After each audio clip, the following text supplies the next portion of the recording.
Good morning, everyone. We'll get started in a couple of minutes. We have a lot to go over today, so we will get started on time, which is in about a minute.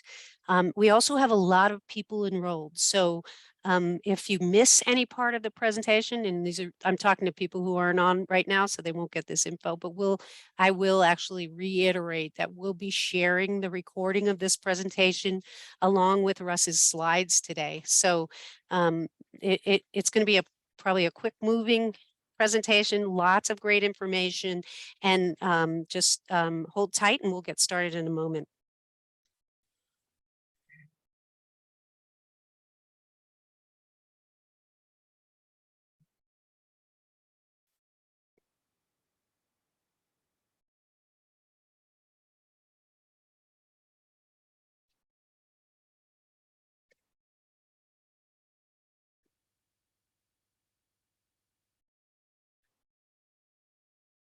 All right, so we're right at 11:30. I'm going to just get started here.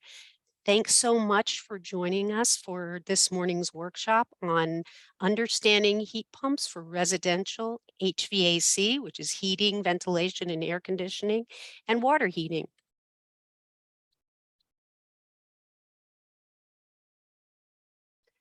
So my name is Christine Condon. I am an energy and sustainability analyst with the County of Sonoma's Energy and Sustainability Division. I'll be your host today, and I'll be monitoring the chat for questions. So please enter your questions in the chat, and we will address those at the end of the presentation. Again, we have a lot of information to share. If we don't get to your question, we'll follow up with some resources and answers after the workshop. I've been with the division for about 5 years, and we've been working in the energy and sustainability field for over 20 years. I'm a certified energy analyst and a lead accredited professional, and work on it as a technical advisor for county projects and also for the division's various programs. Our guest presenter today is Russ King. Russ is a licensed mechanical engineer with over 30 years of experience practicing and teaching, and in the area of residential HVAC design as well as energy code compliance. And I'll let him tell you a little more about himself at the start of his presentation. So not many people realize the county has an energy and sustainability division, or if they do, they don't realize the number of services that we offer to the community. The division was created in 2006 to address internal county energy use in order to mitigate climate change through greenhouse gas reduction. And in 2009, our first community-facing program was introduced, the Sonoma County Energy Independence Program, also known as SCIPE. SCIPE is the first and the longest running PACE program, which stands for Property Assessed Clean Energy. It's a financing program. The program allowed property owners to finance energy and water saving improvements as a tool in reducing greenhouse gas emissions. The program's since been enhanced and it's expanded to include wildfire safety, construction hardening measures, and also seismic strengthening improvements. The program allowed property owners to finance energy and water saving improvements as well as solar renewable energy systems in an effort to reduce greenhouse gas emissions. And since that time, we've added a number of resources and programs for the community. So our primary focus is on buildings and behaviors, and we assist Sonoma County residents with a variety of no-cost services. You can see those listed on the screen. We offer financing through the SCIPE program in addition to consultations and project planning, these workshops, many resources, green business program certification, and we also partner with a variety of agencies to offer programs and services to the community. This is a slide I'm just including. I'm not going to go into detail about the Skype program, but kind of an overview of the program with the link to the website, which is a really great website if you want more information. I highly recommend the FAQ section. It really can answer a lot of your questions, and all of our staff are well versed in the Sonoma County Energy Independence Program and can help answer questions about financing. Another great resource is the BayREN program, the Bay Area Regional Energy Network. They offer rebates and incentives on many home upgrade measures, including heat pumps.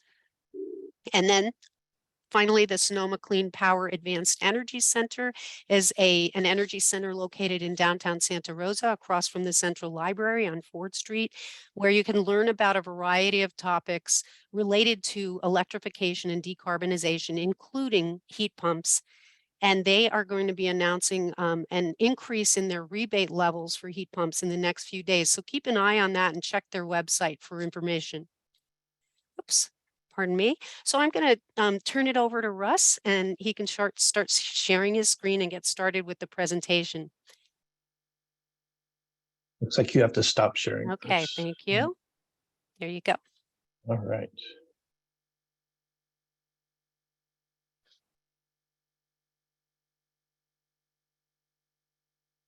You see the slide now?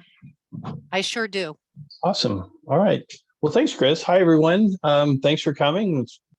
It's a pleasure to be here and talk to you guys about heat pumps. Thank you to Sonoma County for hosting this class. My name is Russ King, and my company is Coated Energy. And the agenda for today, the things we're going to talk about, and we have until 12:30, so just under an hour. We're going to do a little introduction. We're going to talk about some terminology related to HVAC and heat pumps. We're going to talk about some super basic thermodynamics in the refrigeration cycle. And I apologize in advance for that. That's probably one of the most boring topics in the world. I'm going to try to spice it up a little bit, make it a little bit interesting, but it's the kind of stuff that you really need to know if you want to understand heat pumps and how they work. And then we're going to talk about how some of the advantages and disadvantages of heat pumps as applied to space heating. And then we're going to talk a little bit about heat pumps as applied to water heating, which they can do as well.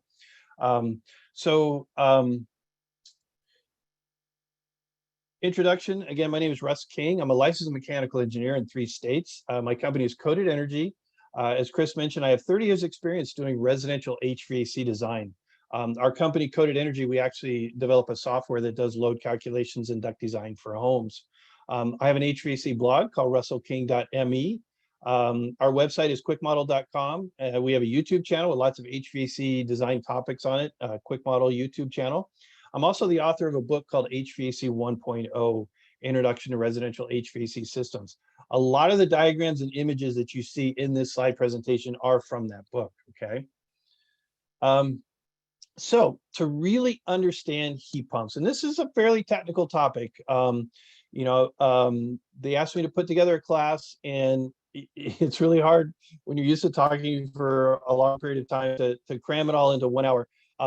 But to understand heat pumps, you really kind of have to understand building science and how a building works. You'll hear this all the time, that house as a system, and you can't just talk about the HVAC system. You have to talk about the building shell and the windows and everything else. They all work together, okay? And we also have to kind of understand how and why we heat and cool our homes. You know, if you think about your house, why do you set the thermostat to what you set it to? And the reason is to be comfortable. When it's extremely uncomfortable outside, if it's too hot or too cold outside, we heat and cool our house for comfort, okay? But it's also for health and safety reasons. You hear, when they have the heat waves in Chicago and people die from these heat waves because their air conditioners break down. So heating and cooling our house can be a health and safety issue. And it's not that hard to make a house comfortable. The tricky part is doing it in a way that's energy efficient, okay?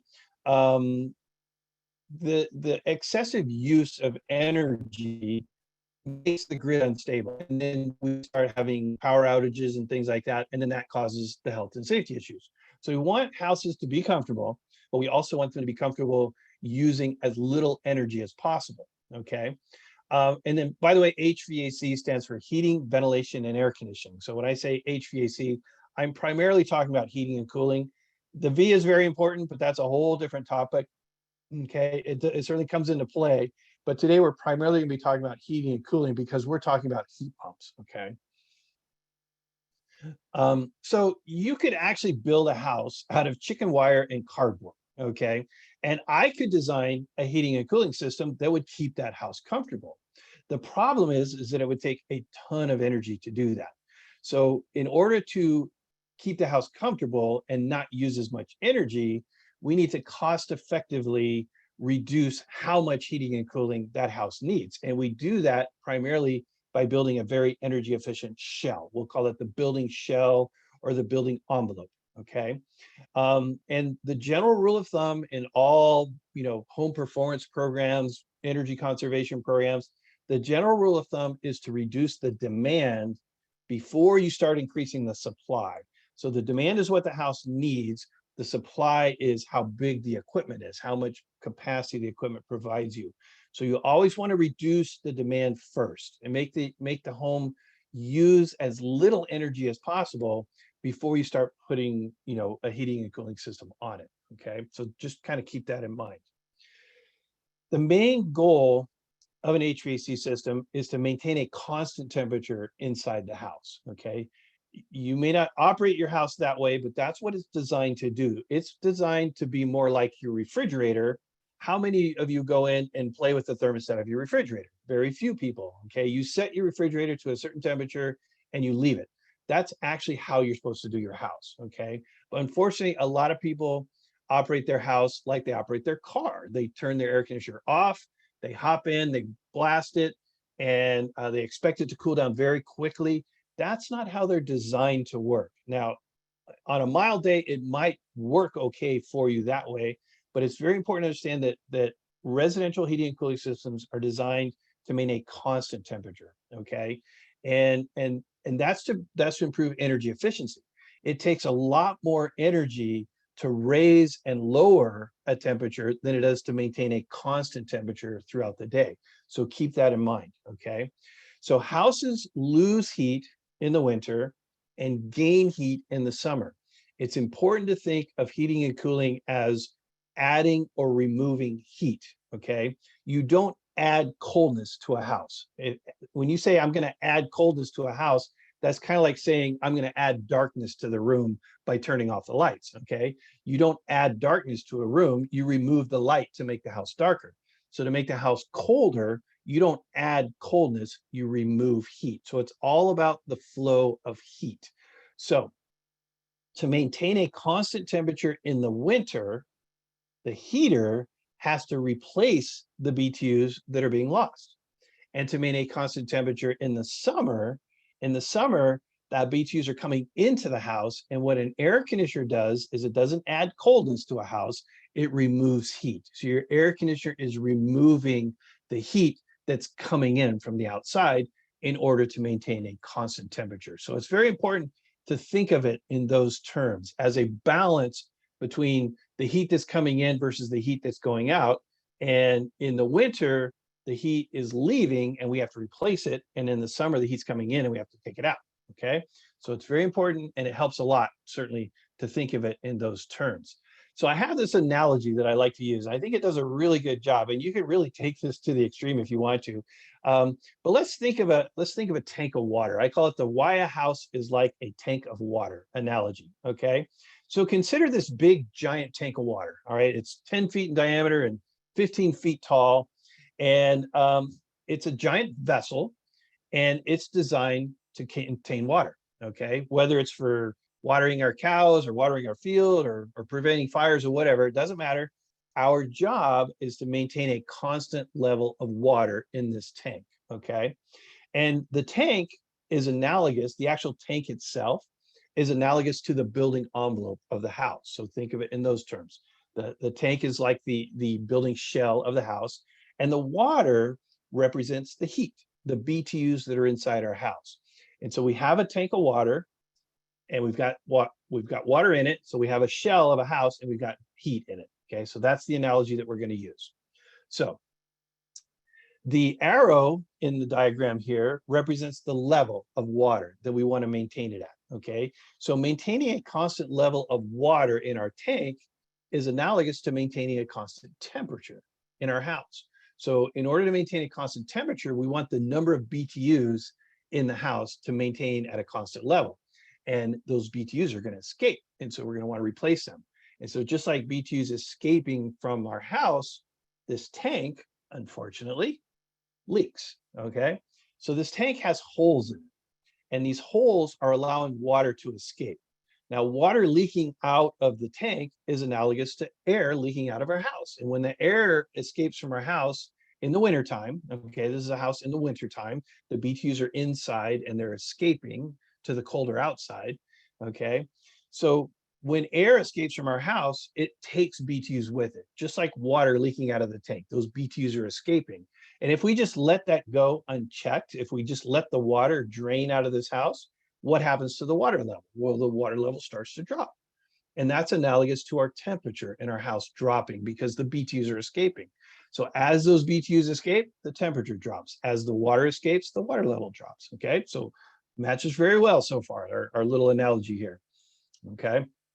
So another problem is the tank itself isn't made of a material that's 100% waterproof.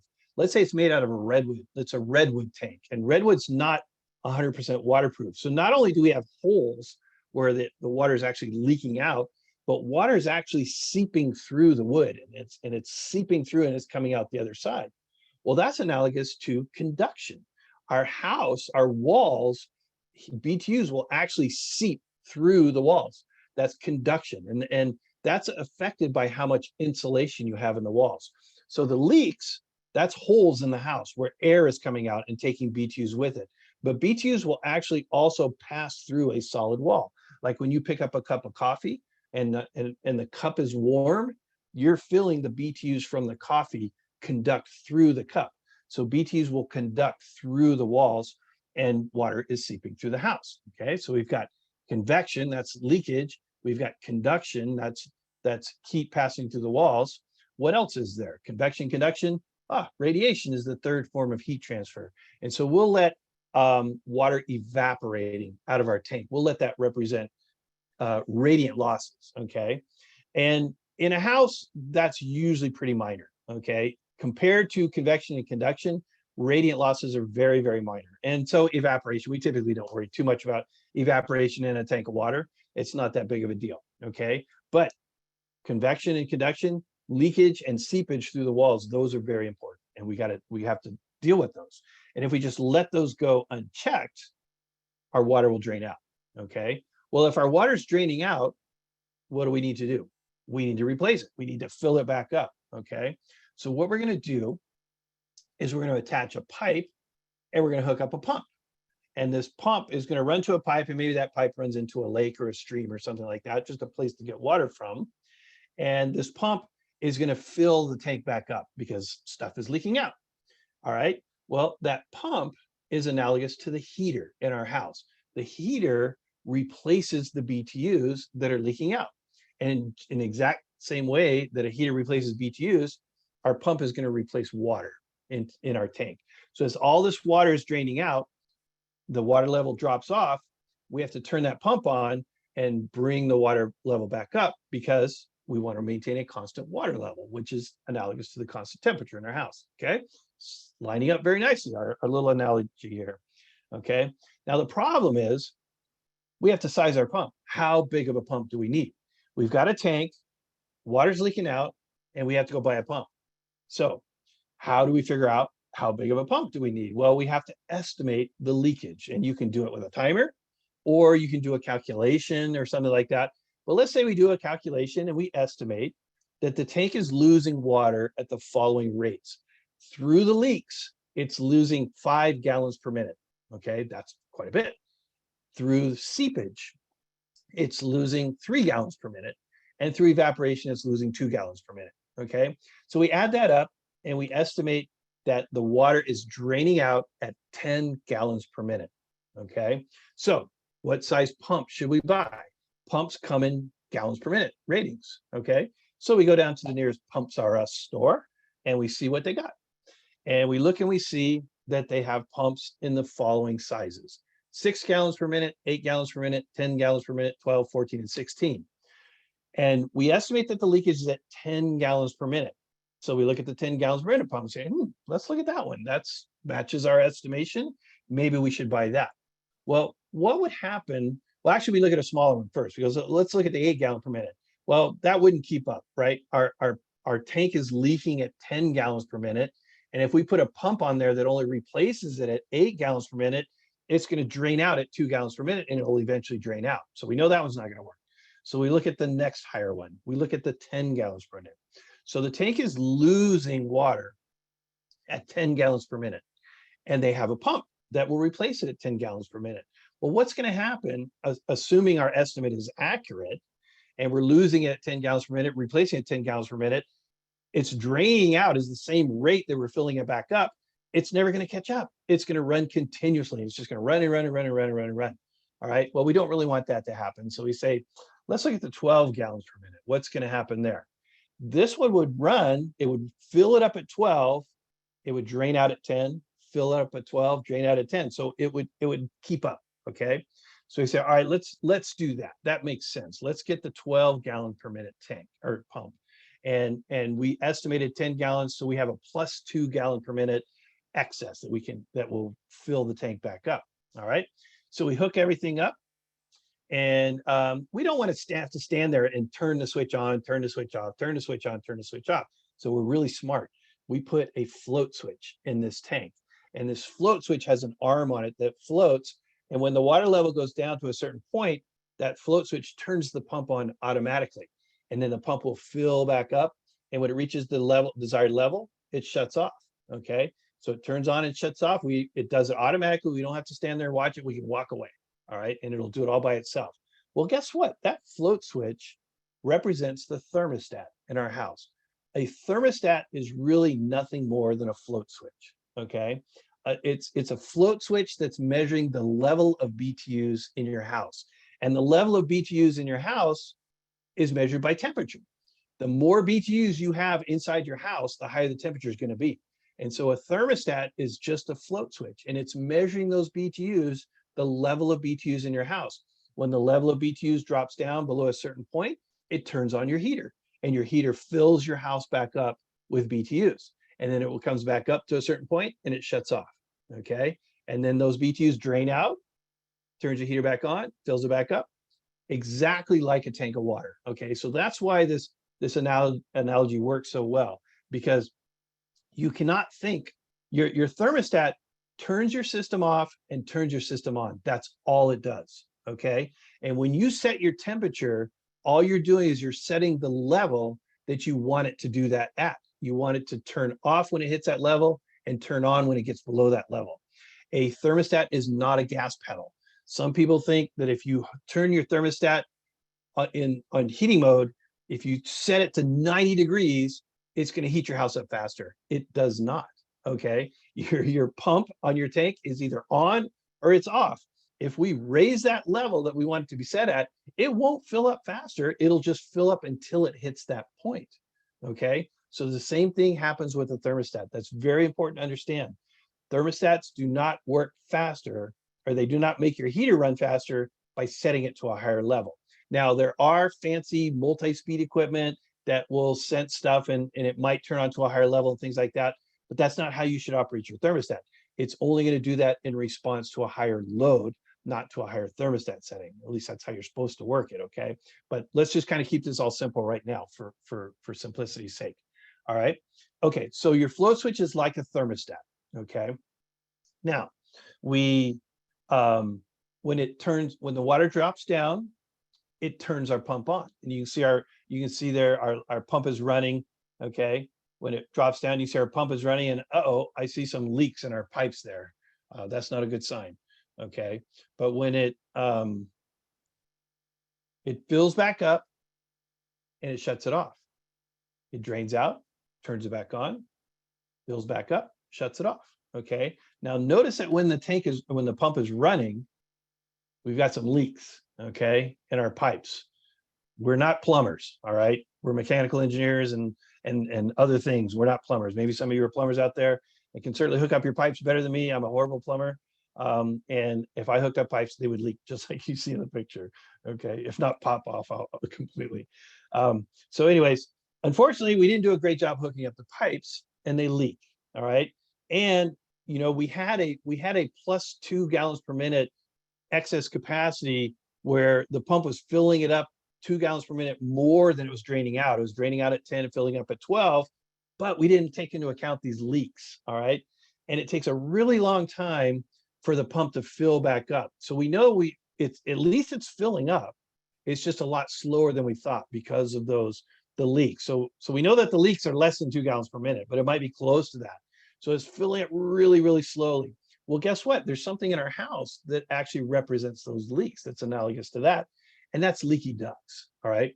When your furnace turns on, and assuming you have a central heating and air system, and the furnace turns on and it's blowing hot air through these ducts leak. In fact, the California Energy Commission did a study quite a few years ago and found that the average house in California, the ducts leak 30%. Okay. If our water leaked 30%, if it's pumping 12 gallons per minute, it would be leaking 4 gallons per minute. That's horrible. And that's a typical house in California. That's an average house in California, which is why, by the way, when you get a new heater or air conditioner installed in your house, the energy code requires that you seal the ducts as part of that work. And you actually have to hire a third-party energy inspector, a third-party inspector, special inspector, to come out and test the ducts. And they will test your ducts to make sure that they get down below a certain percent. Okay. So leaky ducts are a big deal. So that's something you should always address. All right. So it takes a very long time for the pump to fill up. And once it does, it drains out really fast. And then it takes a really long time to fill it back up. And then it stops and then it drains out really fast. Okay. That's a problem. We don't want that to have. We don't want that to happen. So we let it run for a while.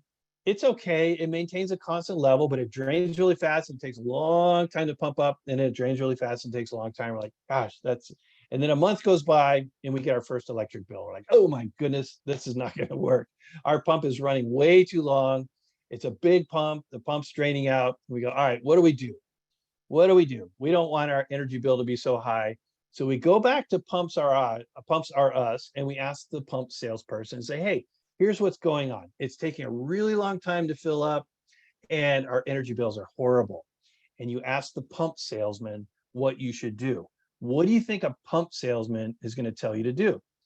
They're going to tell you to buy a bigger pump. They're saying, hey, that 12 is not working for you. Get a 14. Get the 14 gallons per minute. It'll fill it up faster. Don't worry. And it won't run so long. Well, it's a bigger pump. It may not run as long, but it's a bigger pump and it's going to use at least the same amount of energy, if not more. Okay. So don't ask a pump salesman how big of a pump you need. And the same thing is, don't ask a furnace salesman how big of a furnace you need. Instead of asking a furnace salesman, instead of asking a pump salesman how big of a pump you should use to make your system work well and be energy efficient, ask a water tank expert, okay? Someone who knows water tanks. Ask someone who knows how to keep them full in an energy efficient manner. So asking a water tank expert is analogous to asking a home performance specialist, okay? Now, a home performance specialist is someone who understands that a house is a system, that you can't just look at the pump. You have to look at the tank. What's wrong with the tank? And on your house, you can't just ask a furnace salesman. You have to ask a home performance specialist. That can be an HVAC contractor, that can be an HVAC installer, but they have to be one that understands the entire house. Okay. And when you ask a water tank expert what we should do, what they will tell you is, instead of buying a bigger pump, seal some of the darn leaks. Make the tank stop leaking so much water. Do a better job hooking up your pipes, right? Don't have so many leaks in your pipes. Plug those leaks, maybe line your tank so that the water's not seeping through the tank, okay? Reduce the load, reduce the demand before looking at the capacity. Very, very important concept, okay? And so in our house, well, we reduce the locks in our tank, seal the pipes. That's analogous to sealing the ducts in our house. And that's actually code. That's a code requirement if you get a new heater and cooling system on your house, sealing the ducts and having them tested by a third party is actually a code requirement because it's so darn important. Seal the leaks in your house. That would be the same as reducing infiltration. There's a great process. There's a tool called a blower door. You can actually borrow one from Sonoma County or have someone borrow one that knows how to use it and come out and test your house. It pressurizes your house so you can find the leaks, so you can reduce the leaks. You can measure the infiltration, but you can also use it to find them and reduce it. Reduces seepage. So seepage is the water conducting through the tank. So that's the heat conducting through our walls. That's insulation. If there's any way to add insulation to your house, do it. Okay. In the ceiling, that's pretty easy to do. In walls, it depends. You know, you can blow in insulation in the walls and stuff like that. Sometimes that's not cost effective, but it is possible to do. But adding ceiling insulation, seal the leaks first, add insulation after that. That's always a good thing to do. And then, of course, the last thing in our tank is, you know, it's relatively minor, but put a lid on it. Stop the radiant heat from escaping out. In a house, there's a few things you can do. Lowy windows prevents heat from radiating out. You can put radiant barriers on the inside surface of your attic. That keeps the heat inside, keeps the heat from radiating to the outside. Not as important as the other things, but certainly something you can address, okay? All right. So if we reduce the losses, if we were to go through and seal those leaks, put a lid on it, seal the tank, put a liner in the tank, we'll do a better job hooking up our pipes, reduce that stuff. A 10-gallon pump certainly would work. Maybe an 8, maybe even a 6-gallon pump would work. Do exactly what we want it to do, maintain a constant water level, but only be a 6-gallon pump. Isn't that what we want to do?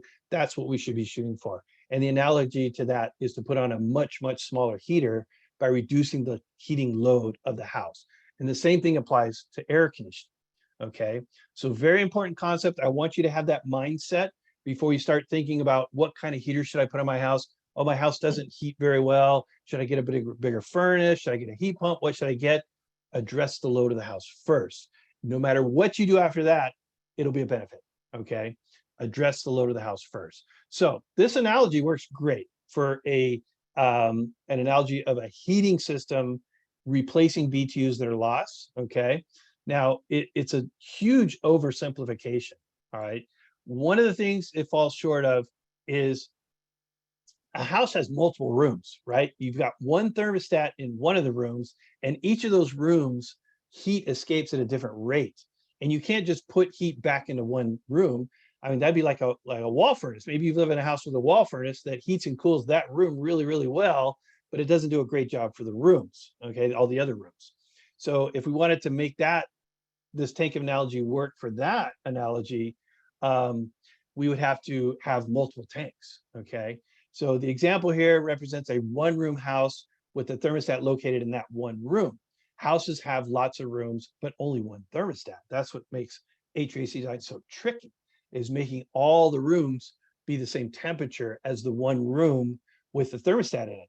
And the tank of water analogy would be, you've got all these tanks, they're all leaking at different rates, and one tank has the float switch in it that turns the pump on and off. How do we make all those tanks fill up at the same rate so that the one level in the one tank is representative of the level in all the tanks? That's pretty tricky, okay? And that's where good HVAC design comes into play. And we call that distribution design or duct design, okay? Definitely a topic for a different class. And by the way, Sonoma County has a great class on that I teach. It's a good class, okay? All right, the other thing this analogy does not represent very well, it falls short in representing how a house loses heat.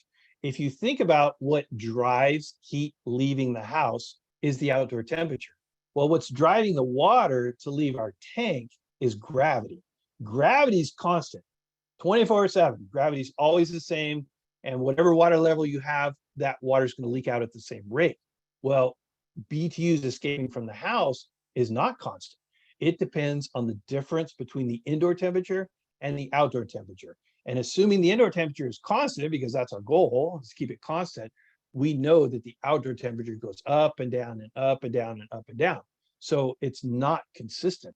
This means that if we We can size a pump pretty straightforward, but when we size a heater for a house, we have to take that into consideration, that on really, really cold days, we're going to need a bigger heater than on really, really mild days. And even within a 24-hour period of time, the heat goes up and down. So we need to pick a temperature that has a loss that our heater will work at. And that's again, that's a whole nother topic in itself. Okay. Sizing equipment relative to a home's needs is a pretty complicated topic. And we have a class on that too. It's called Manual S, ACCA Manual S. But for now, so you've got times where your heat load is really high and you've got times where your heat load is really low. And the tendency might be to say, well, let's size our heater for the maximum heat loss. We want it to work when it's at maximum heat loss. Well, the problem is it's only at that maximum for a very short period of time. And during the rest of the time, air conditioners and heaters can be too big. You can oversize a heater. Okay. If you oversize our water pump, what might happen is it just pumps the water in there really fast and it fills it up really quick and then it shuts off. Okay. Not that big of a deal, except that when that pump turns on really fast and it draws a lot of electricity and stuff like that. But when you have a heater or air conditioner and you make your heater or air conditioner really, really big compared to what the house needs, it causes comfort issues. It causes heat, temperature variations in the house. It can actually reduce the life of your equipment when your air conditioner and your furnace turn on and off and on and off. It's called short cycling. A lot of reasons not to do it. I don't have time to go into all those reasons, but let's just suffice it to say that for now, just take my word for it, that oversizing your heater or air conditioner will cause more comfort issues than if you were to undersize it, make it a little bit too small. Okay. Obviously, we want it, there's a sweet spot where we want it. That's called right sizing your equipment. But a lot of people think, oh, I'm going to play it safe and I'm going to make it a little bit bigger. You're not playing it safe. Okay. You want to be right in that range. Making your heater or air conditioner too big will cause more comfort issues and cost more money and shorten the life of your equipment. Okay. Than if you were to make it a little bit too small. Okay. So don't, it's not playing it safe. People say, I'm going to play it safe and put in a bigger system. You're not playing it safe. Okay. So it's very, very important that you hit that sweet spot. And in order to do that, it takes some time and effort and some math and some calculations to do that. Okay. So I just want to make that very, very clear. All right. So let's talk about some terminology. I'm throwing out some terms there that you may not be familiar with. Okay. So the first one is BTU. What the heck is a BTU? Well, it stands for British Thermal Unit. It's a unit of heat. Okay. It's how we measure heat. It just so happens that 1 BTU is about equal to the amount of heat that's stored in a wooden kitchen match. So if you take a wooden kitchen match, you light it and you let it burn all the way down until it burns your fingers, you let go of it, you've just released 1 BTU of heat into the air. Okay. Now we measure heat transfer as a rate. How many BTUs per hour? How many BTUs per hour are we putting into this house? How many BTUs per hour are we removing from the house? Okay, we call that a rate, and that's written as BTUH. So think of it as kitchen matches per hour. All right. If you have, let's say furnaces are rated at 40,000 BTUs per hour. What that means is that furnace burns a flame, and that flame is putting heat into the air that's equal to putting 40,000 kitchen matches worth of heat into your house. Okay. An air conditioner that's rated at 24,000 BTUs of cooling, that means it can remove 24,000 kitchen matches worth of heat from your house in an hour. Okay. So that's how we measure heat movement, is in as a rate, BTUs per hour. Okay. So we're going to let this little kitchen match in some of our diagrams here. You're going to see these little flying kitchen matches. Those represent BTUs, or they represent heat. Okay. So another term that you'll hear a lot is tons. My air conditioner is a 3-ton air conditioner. My air conditioner is a 4-ton, 5-ton air conditioner. Does that mean it weighs 5 tons? No, it doesn't. It's a really old term. It goes back to the days where we used to buy ice. You know, before we had mechanical refrigeration, if we owned, a vegetable warehouse or something like that, or we were going to ship vegetables on a train and we wanted to cool it, we would buy ice by the ton. We say, okay, I got this huge train car of vegetables. I better put 5 tons of ice in there if I want it to stay cold for it to get to the other end. Okay. So that's where the term comes from. And it just so happens that a ton of ice, which by the way is about a 3 foot by 3 foot by 3 foot cube, a little bit bigger than that, I think 3 foot 3 inches by a cube, of ice weighs a ton. Okay. It just so happens that it takes about 12,000 BTUs to melt a ton of ice. And so we say 12,000 BTUs, we're going to call that a ton because that's about what a ton of ice would give us in terms of cooling. When a block of ice melts, it's absorbing heat. So it's removing, in order for it to melt, it would have to remove 12,000 BTUs from the air around it. Okay. So a ton, what we call a nominal ton, is about 12,000 BTUs. So if you say, I have a 2-ton air conditioner, 2 times 12,000 means it removes about 24,000 BTUs per hour from your house. We call that nominal capacity. And that's just, it's like a ballpark. Okay. It's like saying my car is, 200 horsepower car. Well, it's not always 200 horsepower. Are you going uphill? Are you going downhill? What's your RPMs and all that other stuff? So just like that, the actual cooling and heating capacity of your system depends on a lot of things. It depends on the outdoor temperature, the indoor temperature, depends on humidity and all that other stuff. But we use tons as just kind of a ballpark number. Okay. And that's just to say, I've got a 2-ton house system on my house. I got 2.5, 3, 3.5, or whatever. Okay. But the actual precise capacity is something that you have to calculate. All right. Okay. So I mentioned something called a cooling load. The cooling load on your house is in the summer, it's hotter outside than it is inside, and BTUs are coming into the house, right? They're coming in, right? And we got to get them out. So the cooling load is how many BTUs does it take to do that? How many are coming in so that we know how big? So that was when we estimated our leakage on our tank, all right? And then when we cool something, we're removing those BTUs. So like I said, cooling is not putting coldness into a house, it's removing BTUs, all right? So I apologize, I'm going through these slides kind of quick, but this is just kind of terminology. And you'll get a copy of these slides, by the way, that you can look at later, all right? So the heating load is the amount of heat that's escaping from the house, is calculating how fast heat's escaping from the house so that we can size a properly sized heater to heat the house, to replace those BTUs. Okay, so to maintain a constant temperature in the house, what's leaving has to be the same as what's coming in. If it's leaving accidentally, we want to replace it on purpose. If it's coming in accidentally, we want to remove it on purpose, okay? So that we maintain a constant temperature inside our house. So the capacity is how much the equipment gives us, and the load is how much the house needs. And we do that for heating, we do that for cooling. So think of the capacity as the supply. What is our equipment giving us? And think of the load as the demand. So remember I said earlier, always address the demand before you address the supply. So always reduce the load, what your house needs, before worrying about what your equipment gives you, okay? So good equipment sizing is the ability to match the equipment supply to the house's demand, all right? And that's what good HVAC design is all about. And that's not just going, oh, my equipment's too small, let's put in a bigger piece of equipment. No, do a calculation on your house, see what your house actually needs.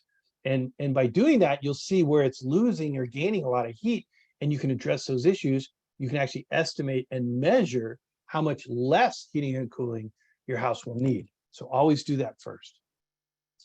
So undersizing is when the load of the house is much greater than what your equipment gives you, okay?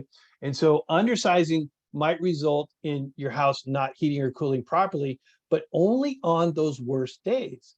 For most of the time, it's probably fine. It's only on those really bad days that it won't keep up, okay, if it's undersized. So that's like the 8-gallon pump trying to keep up with a loss of 10 gallons per minute.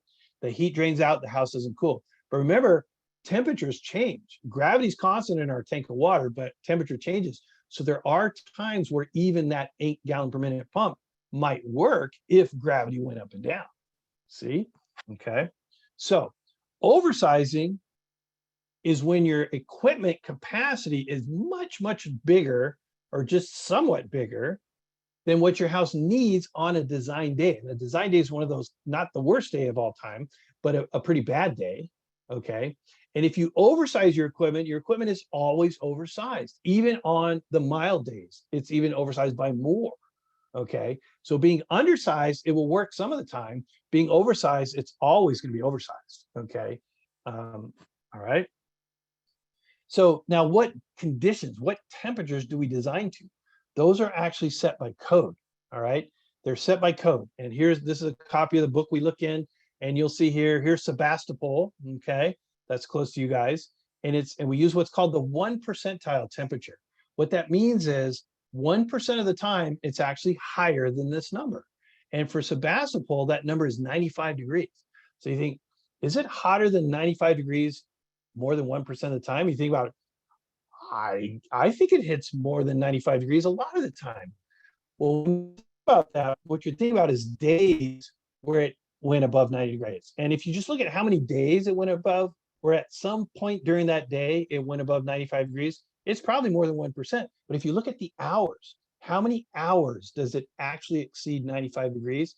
And if you look at a plot of a graph of temperature during the day, it's only peaked out for a very short period of time, and then it comes back down. So 95 might seem like a low number to design to, but it's only higher than that number 1% of the time, okay? And that's not very often, all right? So that's how we do it. And then there's a similar number we use for winter time. So the system needs to work in mild conditions. It's only at that temperature at 1% of the at or above that temperature. 99% of the time, it's less than that temperature. We want our system to work 99% of the time. If we oversize our air conditioner, we will have comfort problems during that 99% of the time because it's big. We have fluctuations, it's short cycle, and all this other stuff. Okay, so that's an important concept to understand. Oversizing will cause more comfort complaints than undersizing. All right, if you undersize, you're only going to get complaints at those peak times, which is only 1%, maybe a little more than that if you're way undersized, okay? But that's less than the amount of time that it's oversized. It's always gonna be oversized, okay? All right, so let's talk about some really, really basic thermodynamics. And this is kind of getting into the refrigeration cycle, and that just the word refrigeration cycle puts people to sleep. The word thermodynamics puts people to sleep. So we're gonna try not to do that to you. I will apologize in advance if you start falling asleep.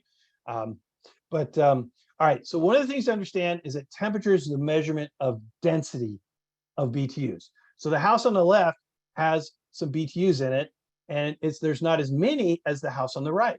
So the house on the left is going to be cooler. It's how many BTUs are confined within this house is a measure of temperature, okay? And the other thing that's very important to understand is everything has some BTUs in it. Even a block of ice has some BTUs in it. Even really, really cold air has some BTUs in it, okay? And temperature is just a measure of how dense those BTUs are, okay?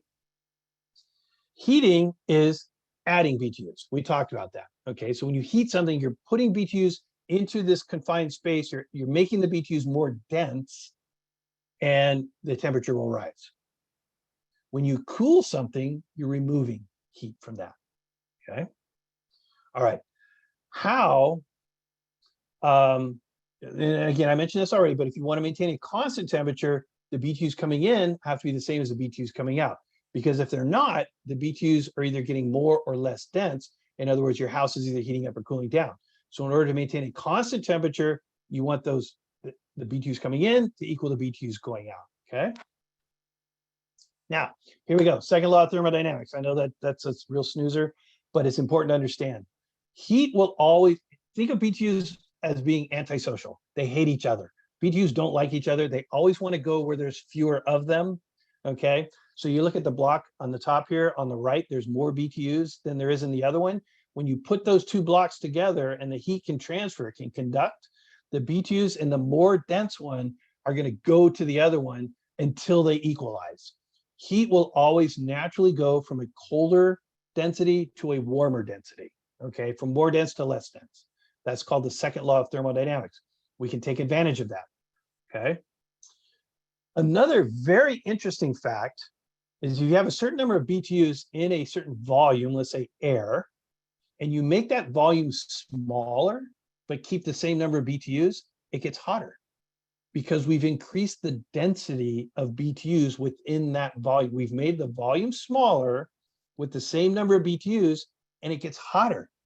Okay. An interesting example of that, I don't know if any of you scuba dive, but when you fill your scuba tanks, you have to put them in a tank of cold water, because as you're cramming air into this confined space, you're putting more and more BTUs into this small volume, and it gets hot. And so to get that heat out of there, you put your tank into a tank of water to absorb those BTUs to take them out. Okay. So that's a very interesting concept, is you take a volume of air and you compress it, it gets hotter because the BTUs are closer together, they're more dense. So we can take advantage of that. So let's say and then the opposite is true too. If we take a volume of air or gas and we expand it, we put a vacuum on it and we make it bigger, it gets colder. And if we can make it colder than the outside air, heat will absorb into it. Okay. And then if we compress it and make it hotter than the outside air, the heat will escape. So now we have like a BTU sponge, like a sponge. We take a bucket of water, you squeeze the sponge, you put it into the bucket of water, you let it absorb. It absorbs water, you pull it out, you squeeze it, the water comes out. We have a BTU sponge. We've just created a BTU sponge by expanding and contracting this volume of gas and making it either hotter or colder than the air. Okay. Amazing stuff. This was a Mr. Carrier. You heard of Carrier? I forget his first name, John, I think, but he invented this concept of doing this and invented the refrigeration cycle and invented air conditioning based on this concept. The fact that you can take a special gas called a refrigerant, expand it and make it really cold, and compress it and make it really hot. And then depending on where you put that thing, you can absorb BTUs, squeeze them out, absorb BTUs, squeeze them out. And you can move heat using a compressor. Okay. Very fascinating concept. The ability to mechanically change the temperature of a fluid by changing its volume is an extremely important concept in understanding air conditioning and refrigeration. Okay. And the reason this is important, this class is about heat pumps, right? And here I am talking about air conditioning. You've probably heard that a heat pump is an air conditioner that runs backwards in the wintertime. And in a sense it is, but it's a lot more than that. Okay. All right. So let's say we have a house that's 70 degrees inside and it's 90 degrees outside. And we take our BTU sponge and we expand it and we make it 40 degrees. It absorbs heat from the 70-degree air. We take it outside and we squeeze it out. We squeeze it, it makes it 100 degrees, and now it wants to go to the outside. So at 40 degrees, it absorbs it from the inside. At 100 degrees, it dumps it to the outside. So now we can actually move BTUs uphill. We can move BTUs from 70 degrees to up to 90 degrees. And if the BTUs are coming into the house and we can do that at the same rate that they're coming in, we can keep that 70 degrees. Okay. That's the refrigeration cycle. That's air conditioning. Okay. Now, spoiler alert, the exact same thing can happen in the winter time. Okay. And that's what a heat pump is. Finally, I started talking about heat pumps. Okay. So we can actually do the same thing to a heat pump, but our air conditioner isn't a can of refrigerant that's going inside and outside the house, is it? It's not. It's a pipe. Okay. So they've improved the process. So instead of these little canisters of gas that are going inside the outside, they make a loop of pipe. And this pipe goes inside and outside the house. And on either ends of that loop is something called a coil. And the coil is kind of like a radiator on your car. The refrigerant's inside it, and there's all these fins that help improve heat transfer. Okay. And so it goes, the refrigerant expands inside your house, absorbs heat. It goes outside. It goes through something called a compressor where the refrigerant is squeezed. It gets hot and it dumps the heat to the outside. And it's a loop. It just does that over and over and over again. So it's just a continuous stream of BTUs leaving your house, and it works wonderful. It's an amazing invention. We all love it. It makes our life wonderful. Okay. But it's not that simple. All right. But the other thing too is, all right, well, let's take that same concept. What if we could absorb heat from cold air and move it uphill to our warm house? You can do that. It works. It works great, actually. So it's the same exact concept. And heat pumps are wonderful things because it's an air conditioner and it has something inside of it called a reversing valve. And what the reversing valve does is it makes the refrigerant in certain parts run in the opposite direction. And what it does is it turns what's called the condenser into the evaporator. And so the place where it's dumping heat and the place where it's absorbing heat switch. They go from inside to outside and they switch, okay? And so it really is an air conditioner that's running backwards in the wintertime. But you're thinking, gosh, it's really cold outside. How can I extract heat from really cold air? Okay, we'll talk about that. So let's talk about heat pumps specifically for space heating, for making our house more comfortable. Okay, so remember, we've got BTUs are escaping from our house because it's warmer inside than it is outside. Okay, what air conditioners do is they move heat from a relatively cool house, let's say 75 degrees inside, they move it from 75 degrees to, let's say it's 100 degrees outside. So they move it uphill by 25 degrees, and they do that great. Air conditioners work in Palm Springs where it's 125 degrees outside. So it can take it from 75 and move it to 125. It doesn't work as well. It's harder to work under those temperatures, but it does it, okay? Now, all a heat pump does is it takes that temperature difference and it moves it down. And it says, let's take heat from, instead of from 75 to 100 degrees, let's take heat from 25 degrees outside and let's move it up to 70 degrees, okay? So all they do is they move heat from a relatively cold outside to a relatively warm inside. They're moving it uphill, but it works exactly the same. It's that difference that's important, okay? So you might ask, well, how cold can it actually be outside before a heat pump stops working, okay? How cold will it work at 30 degrees? Will it work at 20 degrees? Will it work at minus 10 degrees? Okay, how cold can it be outside? Well, imagine this. What's the coldest temperature you've ever seen inside of a freezer? The freezer in your house where you make ice, or the freezer in your garage, your chest freezer where your stuff gets really cold. How cold is it in that freezer? Your freezer is a heat pump, and it's pumping heat from that cold inside to the warm outside, your house, okay? So the freezer in your kitchen is pumping heat from however cold it is inside your freezer to the temperature of your house. So you know that a heat pump will work if the outdoor air is the same temperature as whatever's inside your freezer. Well, you can get freezers really, really cold, can't you? So we know just from that example that an air conditioner or that a heat pump will work when the outdoor temperature is as cold as we can make our freezer and still have it work. Okay, so that's pretty darn cold. Well, the fact of the matter is, it can pull heat out of a very cold freezer, okay? It works quite well. In fact, heat pumps are being successfully installed in homes in some of the most cold regions in the world. Alaska, Canada, Minnesota, for crying out loud. I have a friend who lives in Minnesota, and he put a heat pump in his house not too long ago, and he's a science energy nerd like me, and he's monitoring it very closely, and it's working wonderfully. Okay, it is not even, or very, very rarely will it kick into electric resistance backup strips. Okay, so heat pumps are being successfully installed in places like Minnesota, and here we are in the Bay Area. The Bay Area is ideal for heat pumps. The climate that we have here in the Bay Area is like one of the very best climates you can have for heat pumps. It's a very mild winters and reasonably hot summers. That's the air conditioner side, but they work great in the Bay Area. Okay. Heat pumps typically have backup electric strips. So what is that? So electric resistance is when the heater it pumps electricity through a wire, and that wire gets really hot.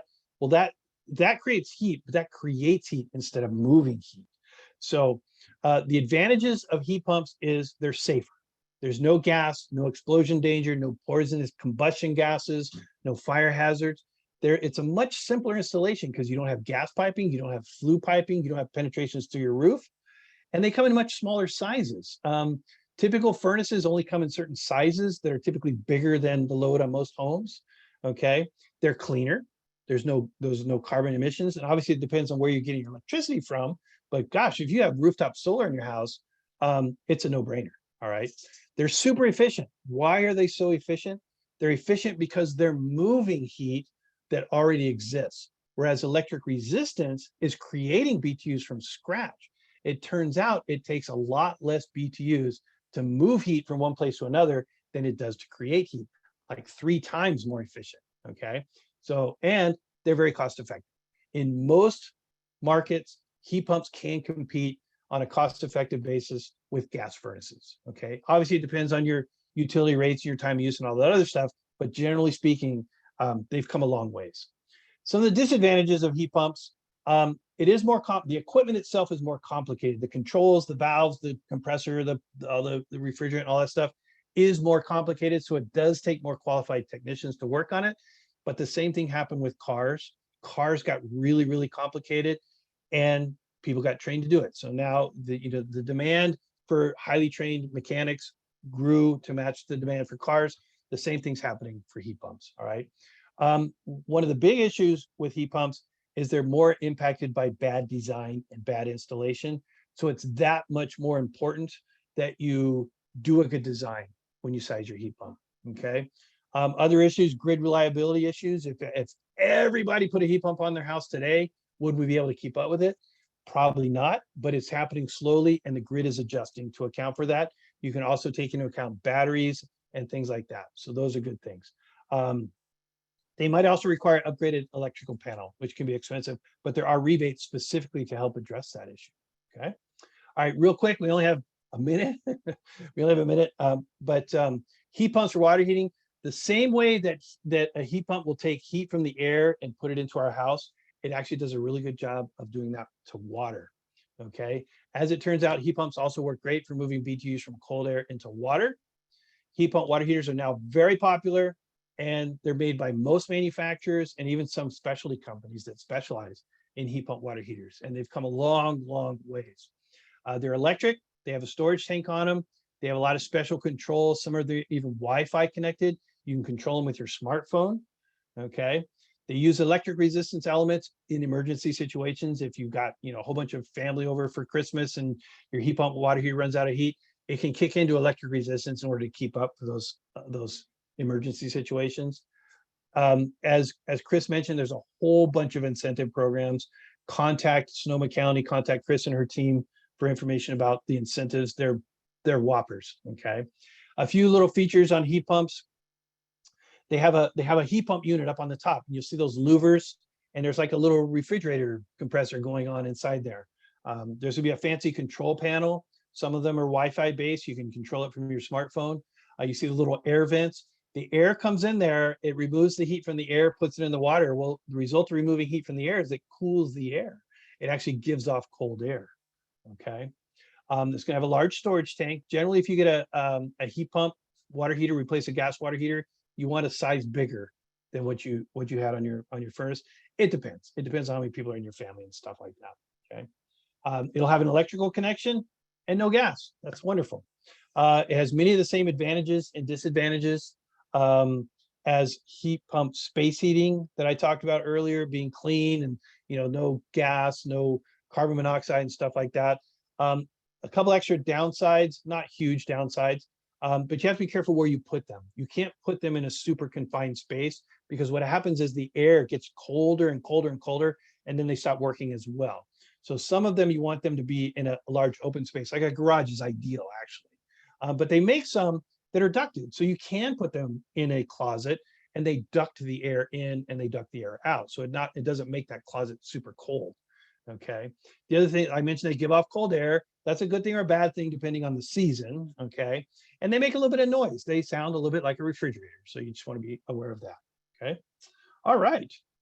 That is the end of the presentation. We have time for questions. Chris, do we have a slew of 20 questions? Let's see. Yes, we do. And I'm going to go through them in the interest of kind of time to see kind of what the most relevant are. And a reminder that we are going to be distributing the recording of the Russ's presentation and the slides with all the contact information for programs.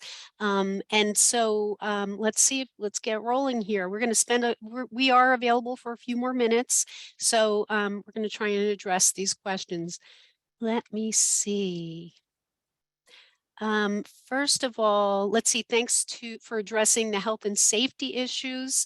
Can filters be incorporated to reduce smoke from wildfires? Yeah, just like it's a forced air system. So just like any forced air ducted system, you have a filter. Okay. Now for smoke, I actually recommend like a separate system, for special things like smoke and pollen and stuff like that. And so as a mechanical engineer, a designer of HVAC systems, to me, the HVAC systems for heating and cooling, if you have special issues to be concerned with, I recommend a separate filtration system, like a dedicated filtration system. But the answer is yes, you can incorporate it just like you would a regular system. Absolutely. So you addressed this a little bit in one of your slides. The question is, my house is only rated at 100. My house's service panel is only rated at 100 amps. Will I need to have that boosted to 200 amps to install heat pumps? Probably. You don't know unless you look at everything in your house, and it depends on what other things you have. If you have an EV charger and stuff like that, you probably will. And so the answer is probably you will, but have somebody look at it. And there are rebates. If you do switch to heat pumps, there's rebates specifically for upgrading your electrical panel. So this question is really directed at us, and I highly recommend reaching out to our office. Does the county financing program have provisions or reduced rates for low-income seniors or disabled residents? The financing program does not have any provision for reduced rates, but we do have information about programs that can help low-income residents. So please reach out to our office. Let's see, have design conditions taken into account climate change? Great question. We're actually they're meaning to talk about that, and they're probably going to update. They're probably going to update those. I can tell you that when you look at climate change, they say the average temperature rises as a degree or something like that. That won't make a big difference. Okay, and I've shown this to contractors. I've had contractors say, I think this design temperature is way too low. I'm gonna add 3 degrees to the design temperature. I go, fine, let's look at the loads. Let's see what happens. And in most cases, it won't change your equipment size. So it's not that big of a deal to be plus or minus a few degrees.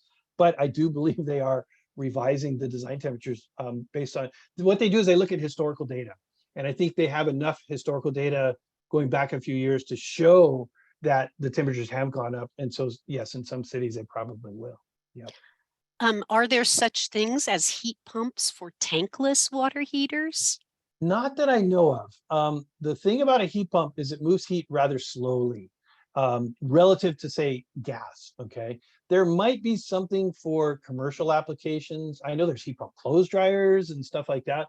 But a heat pump doesn't move heat fast enough to heat water that's starts cold and wants to come out hot. Okay. But if you have a tank of water that's just sitting there and you want to heat it up slowly, they're great for that.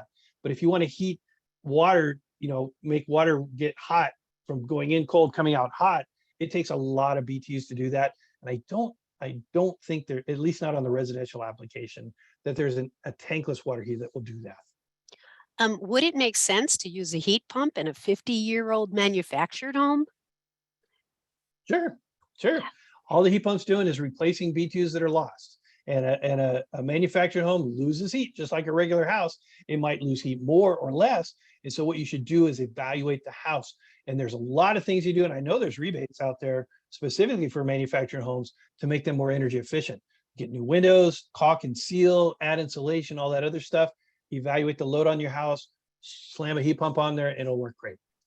So we have a couple of questions related to cost of, one is for water heaters and one is a ballpark figure for the cost of a heat pump for space conditioning for a 1,200 square foot house. Again, this person says a ballpark figure. So do you have an idea like for water heater range? We do, but and then heat pumps for space conditioning? Yeah, Chris, your numbers are probably better than mine. Yeah. I will tell you that a heat pump water heater is a lot more expensive than electric resistance water heater, and substantially more expensive than a gas water heater, a gas storage water heater. But when you take into account the incentives, it's way cheaper. It's almost free in some cases. Very good incentives coming online from both Bayren and Sonoma Clean Power. And I personally replaced my gas water heater with a heat pump about 1.5 years ago, and my operating costs are substantially lower. So something to really consider. Let's see. Somebody's asking about, somebody did mention that they updated their HVAC to and their water heating to heat pumps, and they did not have to upgrade their service panel from 100 amps. That's good, but something you work with your contractor about. Yeah, that's We've got great. cost information. How important is it to update your rate schedule with your utility once a heat pump space conditioner replaces a heater or AC? Yeah, very important. If you look on your if you look on your utility bill, it'll say that your electric rate is based on either gas or electric heating, space heating. And when you switch to electric heating, you get a much better rate. Is it possible to have a regular air conditioner retrofitted to a heat pump based air Ooh, conditioner? I don't think so, I'm not to be aware of honest. that. Yeah. Yeah. If you had a Um, really, really good technician, you might be able to, but to my knowledge, I've never heard of it being done on a house. And there was one clarification requested about what triggers duct leakage testing when you replace a new HVAC system, when you replace an HVAC system. Oh boy, I could talk about that for Yeah, hours. I know. There are a lot of triggers. Yeah, it's basically, let's put it this way, any major work to your heating and cooling system. So that includes replacing your condenser, replacing your air handler, which is your furnace, replacing your evaporator coil, or replacing more than 40 feet of ductwork. Any of those things by themselves will trigger the duct leakage test. It's called an alteration. So I think that's it. That's a wrap for the questions. I'm going to share my final screen so that we can just Chris, there see. was a question I noticed that Oh, says, who did the study that said that the average ducts leak 30%? That was oh done, I want to yes. say, that was the California Energy Commission. And I want to say it was done around 2005, something like that. And that was what started all the requirements for sealing your ducts when you have worked on your heating and cooling system. Yep. See, I'm struggling with sharing my screen again. So let's see. I don't think you're seeing what I'm expecting. I'm seeing your full PowerPoint with your slides And on I the left don't there. really care about that right now because we don't have any time left, but I did want to show the contact information for our office. And I apologize that we ran a little long today, but there was such great information. I hope you enjoyed the presentation. You will receive a recording of the slides. Please reach out to our office for information about rebates and incentives and financing for heat pump systems. And if you want to schedule a consultation to talk about those systems, we're big fans of heat pumps. They have a lot of potential to help with climate change. They can give you your indoor environment, really improve the health of your indoor environment and save on operating costs. There are many benefits to considering heat pumps. Thanks so much, Russ. It's always a pleasure. I mean, you know whose fault it is we went long. Have I ever taught a class where I didn't go a little bit long? Yeah, there is another question about incentives for new construction. Please, again, reach out to our office. We can help you with these specific questions about your projects. Again, thanks, Russ. Have a You're great welcome. day. My pleasure. All right, bye-bye, everyone.